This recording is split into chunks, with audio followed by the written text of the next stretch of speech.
So this is just an introduction. And first I wanted to talk about what chemistry is. Chemistry is basically the science of matter or everything that's surrounding us, meaning that the board that I'm using right now, it's made out of chemistry. The marker that I'm using right now, it's made out of chemistry. The food that you eat every day is made out of chemistry. And it's all happening because of all these chemicals combining together and making up your food. And the first thing that I really want to talk about was the fact that chemistry is everywhere. Whenever you drive or go somewhere, or you eat or you breathe, all these things, they go back to chemistry.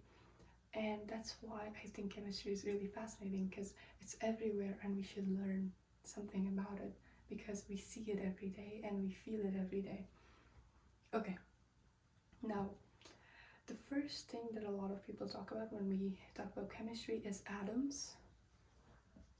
And the thing about atoms are that they are the smallest particles of a matter, or the smallest particles that make up something, meaning that a paper is made out of an atom, not one atom, but millions of atoms that are together. Or the board that I'm using right now, it's made out of atoms, millions of atoms. And all these atoms come up together to make all these matters. And these are the smallest particles that we cannot break.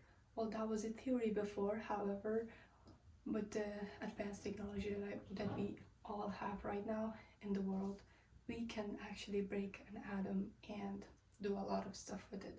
However, that's not my job, and I'm not going to explain how that works. But atoms basically make up everything in our world.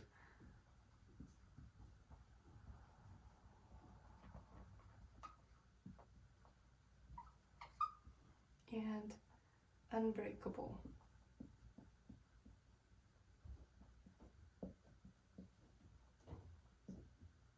And they're tiny. There we go. These are some things about atom. They make up everything. They are unbreakable and they're really tiny and small. Okay. Now that we know what an atom is, we should know what are the things that are making up all these stuff. We know that they're atoms, but are they all the same stuff? Are they all the same kind of like hydrogen, oxygen, and all these things that we know? Well, it turns out they're not always the same things, meaning that the water that we drink is made out of H2O, or two hydrogen atoms and one oxygen atom.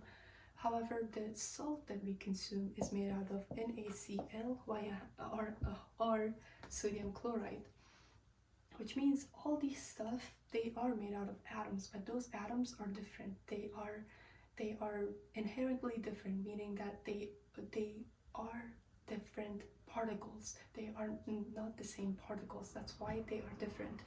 And we have all these different particles in a table, and that table is called the periodic table.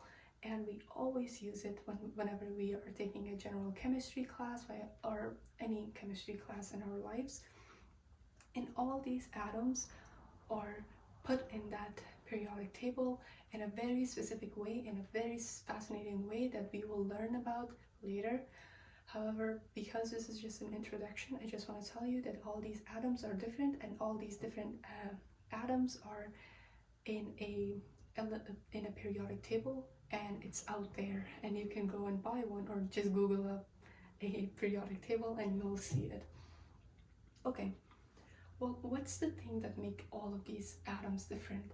The most important thing that makes all of these atoms different is the number of protons in those atoms. Meaning that if I have an atom that only has one proton, if an atom only has one proton, that atom should be hydrogen. It has to be hydrogen. If it's not hydrogen, that is not any other matter. That's not any other atom. An atom that only has one proton, it should be hydrogen. If it has more than one proton, let's say it has 4, or let's say it has 11 proton, Well, it turns out that's not hydrogen anymore, or that's not anything else other than our good old sodium. It's sodium. If I have 11 proton, that atom has to be sodium. Or if I have 19 protons, it has to be potassium. Or if I have, let's say, 8 protons, it has to be oxygen. Okay, how do we write down all these atoms that are in the periodic table? Well, the easiest way is the way that I'm going to explain to you. It is basically writing the symbol of the atom, which is typically the first letter of that atom, that specific atom that we're working with. In this case, I have hydrogen. We have to write down the symbol of that and then write the atomic number, which is the number of protons. Atomic number equals number of protons in this part of the atom. And just as I told you before, the number of proton for hydrogen is 1. And the atomic mass, which you might say that why are we even concerned about the atomic mass? Well, later, once we do stoichiometry, that's when we actually use atomic mass to do a lot of our calculation. That's why we have to know where it goes, and it actually goes in this side of the atom. And don't worry about this, because we are not going to use this a lot, and we're not going to use this notation a lot, because we're always going to have the periodic table with us, especially on an exam or something. But this is the standard way of writing down an atom with its atomic number and atomic mass. Atomic mass.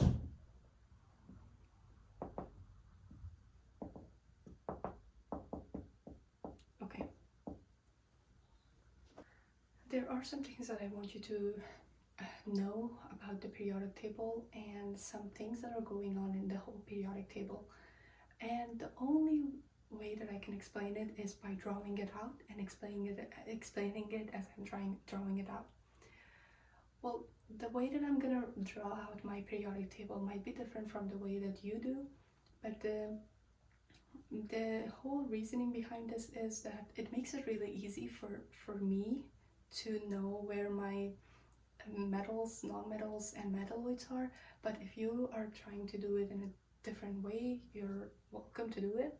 But I believe my method is the easiest way to draw it out. Well, let's say we want to draw out a periodic table. We should start with 2 columns.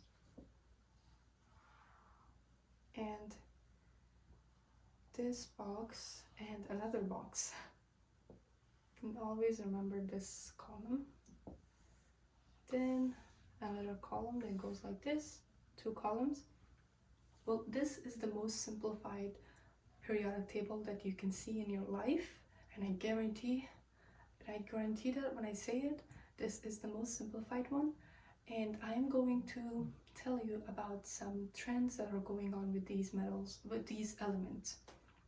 Okay, just as I spoiled it before, we are working with metals, nonmetals, and metalloids. Metals means that those shiny stuff. Nonmetals mean that anything that's not shiny, that anything that's a gas or let's say something that's liquid. Those are nonmetals. But metals are anything that's shiny and solid. Okay. The elements that we have in this side, basically in this whole side of the periodic table, is a metal.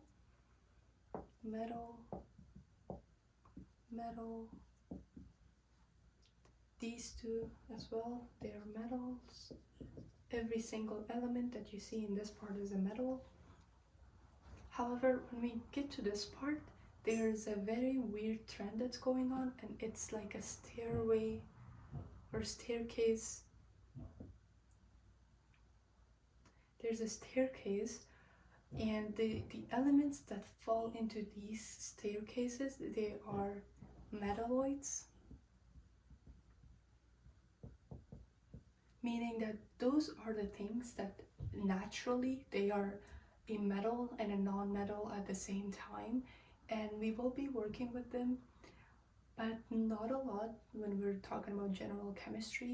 And I took general chemistry in school and university, so I know that we're not going to use them as much as we do with non-metals and metals, but not we have to know that metalloids exist and they're there.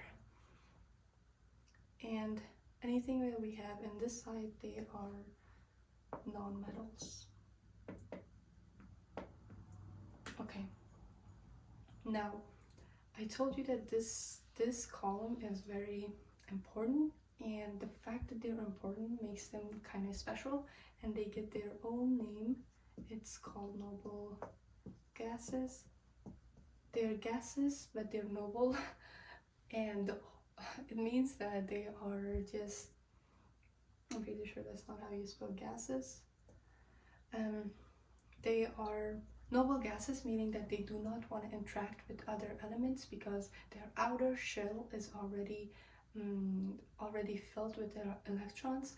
And this may not make sense to you right now because it's our first video, but later as we go and talk about electrons and these shells and all these other stuff, you will be able to know that noble gases are elements that do not want to interact with other elements because they're already filled and they're already satisfied with their life.